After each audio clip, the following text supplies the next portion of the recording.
In this video, I'm going to show you how to change your Snapchat to dark mode. So it's very easy to do. What you want to do is go ahead and go open up Snapchat. So go to your app, wherever it may be on your phone. This is going to work for iOS and Android devices. So no matter what phone you're on, it'll work totally fine. So go ahead and open Snapchat.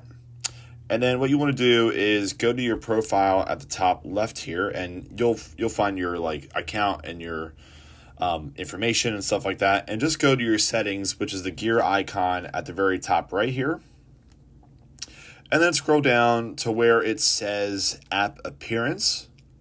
And from here you have a couple options. You can choose always light, you could choose always dark, or most of the time people will have it on the match system setting, where when you have dark mode enabled on your entire phone, where all of your apps and all of your things are either light or dark, it will match the system. So you can go ahead and always dark, and then it'll change to black, or you can just keep it on always light, or just match your actual phone's setting just like that. And that's how you would go about changing Snapchat to dark mode.